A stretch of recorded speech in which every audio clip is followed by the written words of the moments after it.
Aloming Laba. Hello everyone and welcome back to MMTV's weekly news program. We're here to bring you the latest updates on Myanmar's current affairs, highlighting both international interest in the country and the challenges faced by its people. Our program provides a comprehensive summary of key developments to keep you informed. I'm Quentin Covington, and I'll be guiding you through the major events that unfolded over this past week. Let's begin with a rundown of this week's top stories. First, Kim Aris visits Myanmar's UN mission in New York. NUG Defense Minister Woo Yi-mon calls for a unified offensive against the junta. Canadian MP meets with NUG representatives and the Myanmar-Canada community. CRPH representatives attend the UN Gender Equality Summit. NUG reports over 600 junta-linked human rights violations in February. Myanmar's economy predicted to shrink by 2%, says BMI. SACM pushes for ICC arrest warrant against Min Aung Hlaing. And lastly, junta airstrike kills 27 civilians in Mandalay region. Now, let's dive into the details, starting with our first story. Kim Aris visits Myanmar's UN mission in New York. Kim Aris, also known as Ko Tain Lin, the youngest son of Myanmar State Councillor Daw Aung San Suu Kyi, visited the Myanmar Permanent Mission in the United Nations in New York on March 14th. During his visit, he met with CDM Ambassador U Cha Motun while in the United States for the Suu 80th birthday campaign. Upon arriving at the mission, Ko Tain Lin was warmly welcomed by the ambassador. During a friendly meeting held in the embassy's reception hall, he presented U Cha Motun with a commemorative calendar published for the Suu 80th birthday campaign. The ambassador expressed his appreciation, inquired about Ko Tain Lin's travel plans, and assured him of any necessary support for his initiatives. A day earlier, on March 13th, Ko Tain Lin participated in a United Nations event at the UN headquarters in New York, where he highlighted the hardships faced by war-affected women and children in Myanmar, with a particular focus on PTSD, or post-traumatic stress disorder. He also addressed the urgent need for humanitarian assistance, providing insights into the scale of the crisis and the number of people in need. In a statement, Ko Tain Lin reaffirmed his commitment to Myanmar's cause, saying, "During this trip, my priorities are to work towards the release of my mother and all unjustly detained political prisoners, and to ensure that Myanmar's conflict-affected people receive humanitarian aid as soon as possible. I also plan to meet with Myanmar's diaspora communities in the US and supporters who are providing assistance." Next, NUG Defense Minister Woo Yi-mon calls for a unified offensive against the junta. A nationwide general offensive involving the People's Defense Force, or PDF, the People's Defense Organization, or PDO, and allied revolutionary groups is essential to ending the military dictatorship, said Woo Yi-mon, Union Minister of Defense for the National Unity Government. He made this declaration on March 8th during the graduation ceremony for the first batch of the 2024 Commander Training Course. Quote, "An all-out general offensive with the PDF, PDO, and allied revolutionary forces working together will be launched nationwide. Tens of thousands of troops will fight across multiple fronts, and we firmly believe this offensive will bring an end to the military coup." The ceremony, held in an NUG-administrated area, marked the completion of the first commander training course for PDF fighters. The minister delivered his remarks via a recorded message. In his speech, Woo Yi-mon highlighted the progress of the resistance forces, stating, "The People's Defense Force is just months away from marking its 4th anniversary. At this stage, I am confident that we have developed capable commanders who are ready to lead the revolution. There is a saying, 'Good commanders make a good army.' The role of commanders is critical in shaping a strong and disciplined military." He further emphasized the need for unity among all revolutionary forces, stating that a federal democratic political system and the establishment of a federal union army should be the movement's ultimate objectives. Quote, "We must work as one, not just to overthrow the dictatorship, but to build a political and military system that reflects the people's aspirations for a federal democracy." Woo Yi-mon also stressed the importance of discipline and training, calling on all PDF and PDO fighters to uphold the 2 codes of conduct and maintain a high standard of combat readiness. Quote, "It is our commander's duty to lead with sacrifice and dedication, continuously strengthening and refining our forces." Reflecting on the revolution's current phase, he reiterated the PDF's crucial role in shaping Myanmar's future, concluding, the People's Defense Force carries a tremendous responsibility, not only to win the revolution, but also to ensure the future Federal Democratic Union meets the people's expectations. Next, Canadian MP meets with NUG representatives in the Myanmar-Canada community. On March 11th, a meeting was held in Toronto, Canada, between a Canadian Member of Parliament, a National Unity Government spokesperson, and members of Myanmar-Canada community. The meeting featured Garnet Genius, a Canadian Conservative Party MP, co-chair of Parliamentary Friends of Democratic Burma, and Shadow Minister for International Development. Representing the NUG, Wu Chao-zo, the spokesperson for the NUG presidential office, participated in the discussions. MP Garnet Genius has been an outspoken advocate for stronger Canadian support for Myanmar, urging the Canadian government to increase humanitarian aid and officially recognize the NUG as Myanmar's legitimate government. During the meeting, Wu Chao-zo appealed for greater humanitarian assistance, particularly for those displaced by the ongoing conflict. He stated, "We urge increased humanitarian life-saving assistance for those in Myanmar who are in desperate need, especially displaced persons affected by the conflict." He also called on the Canadian government to formally recognize the NUG and advocate for Myanmar nationals in Canada who are facing difficulties due to expired Myanmar passports. According to a statement from the NUG presidential office, the event provided an opportunity for engaged discussions between the Canadian MP and the Myanmar-Canada community. MP Garnet Genius reaffirmed his commitment to supporting Myanmar's democratic movement and increasing international pressure on the junta. Next, CRPH representative attends UN Gender Equality Summit.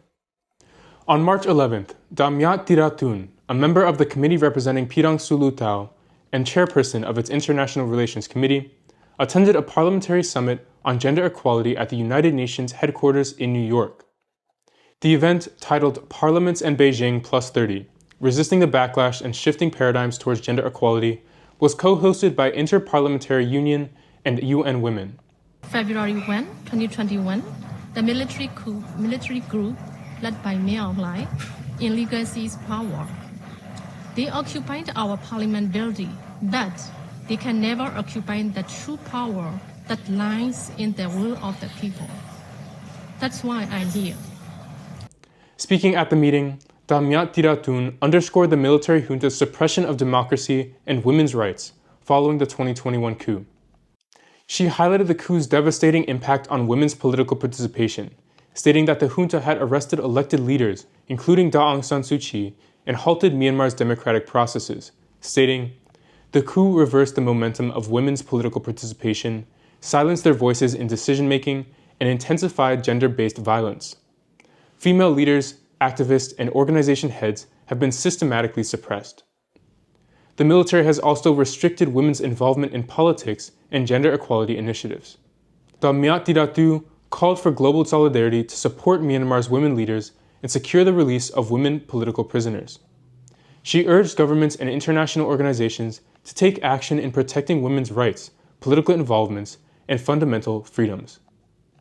The summit, attended by parliamentary representatives and international organizations from around the world, marked the 30th anniversary of the Beijing Declaration. Discussions focused on the role of parliaments in advancing gender equality and strengthening women's political representation. Next, NUG reports over 600 junta-linked human rights violations in February. The National Unity Government Ministry of Human Rights has reported that the military junta committed 604 human rights violations in February of 2025, according to a statement released by the ministry. Among these 604 documented violations, there were 115 cases of extrajudicial killings. Other reported abuses included sexual violence, labor rights violations, denial of fair trial rights, arbitrary detention and enforced disappearances, restrictions on religious freedom, use of children soldiers, torture, attacks on medical facilities, restrictions on movement, destruction of religious buildings, forced displacement and mass arrests, forced labor, and destruction of private property. According to the report, Sagaing region recorded the highest number of human rights violations, followed by Mandalay region and Magway region. The junta conducted 68 airstrikes in Sagaing region alone during February. The impact on religious and healthcare facilities was most severe in Sagaing, with Mandalay and Magway following closely. The junta's airstrikes in February resulted in 142 deaths, including 22 individuals under 18 years old, 61 individuals over 18 years old, and 59 victims whose ages could not be determined. The NUG Ministry of Human Rights compiled these figures from verified and reliable sources, but cautioned that the actual number of violations and casualties may be significantly higher than reported. Next, Myanmar's economy predicted to shrink by 2%, says BMI. Myanmar's economy is projected to contract by 2% in the current fiscal year due to escalating conflict and economic mismanagement by the military regime, according to BMI, a global provider of economic and financial research. While the World Bank previously estimated a 1% decline, BMI argues that this forecast is overly optimistic. In a report published by The Diplomat on March 14th, BMI predicts that Myanmar's economy could shrink by 2.5% before the 2026 fiscal year begins, marking a 20% decline compared to the 2020 fiscal year. According to BMI, several factors are contributing to Myanmar's economic downturn, including ongoing domestic conflict, natural disasters, the sharp depreciation of the jet, inflation, and mass immigration due to the military's conscription law. The report warns that with no signs of the internal conflict subsiding, Myanmar's economic prospects remain bleak. By the end of 2024, the number of internally displaced persons, or IDPs, in Myanmar surpassed 3.5 million, accounting for about 6% of the population. Meanwhile, UN human rights experts report that 1/3 of Myanmar's population faces food insecurity, over 19.9 million people require humanitarian assistance, and the country is facing an unprecedented food crisis. The military junta's territorial control has led to actions such as blocking humanitarian aid, restricting trade routes, and targeting humanitarian workers. These restrictions have exacerbated the food security crisis. The conflict's impact on children has been particularly severe, with 55% of Myanmar's children now living in poverty. Reports indicate that more than 30 children died last year due to preventable illnesses like diarrhea, exacerbated by severe lack of medical care. Next, SACM pushes for ICC arrest warrant against Min Aung Hlaing. The Special Advisory Council for Myanmar, or SACM, announced on March 12th that the recent International Criminal Court warrant for former Philippine President Rodrigo Duterte could set a precedent for similar action against Myanmar's military leader Min Aung Hlaing and his associates. SACM stated that Duterte's arrest and transfer to the ICC sends a strong warning to leaders in the region, particularly in Myanmar. The Council views this development as an indicator that accountability for international crimes is being actively pursued, and that the junta leadership could face similar consequences soon. Quote, "At a time when the people of Myanmar have lost all faith in the United Nations, the international human rights system, and the promise of justice, this offers a glimmer of hope," said SACM founding member Chris Sidoti. SACM expressed optimism that Min Aung Hlaing and his inner circle could soon be arrested, noting that the ICC is expected to issue arrest warrants against them in the near future. Additionally, the Council pointed out that an Argentine court has already issued warrants for their arrest. The ICC's warrant for Duterte was issued over allegations of crimes committed during his so-called war on drugs, which led to the deaths of thousands.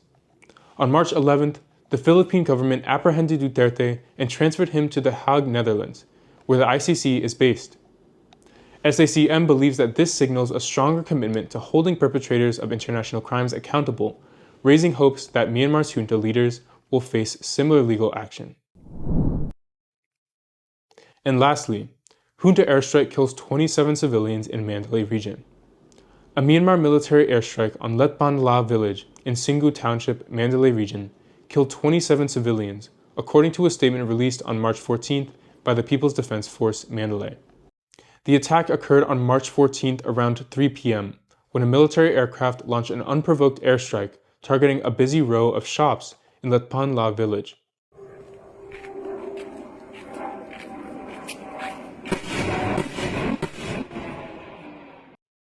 Among the 27 casualties were 6 children, while approximately 30 others were injured, the PDF reported. This was not the first attack on Letban La village. On March 4th, the military conducted another airstrike which resulted in 2 civilian deaths and multiple injuries. The People's Defense Force, Mandalay, condemned the junta's escalating use of airstrikes against civilian areas in territories controlled by revolutionary forces, highlighting a pattern of increased aggression. These have been the key developments we've compiled from the past week. Every day, the people of Myanmar continue their struggle for democracy and human rights, persevering through immense challenges. We urge the international community and governments worldwide to stand in solidarity with Myanmar, supporting efforts to restore democracy and ensure fundamental human rights. As Myanmar faces both the devastation of conflict and natural disasters, we call on everyone to contribute, assist those in need, and continue advocating for justice. We extend our deepest gratitude to all those who stand with us in this fight. Thank you, and see you again next time.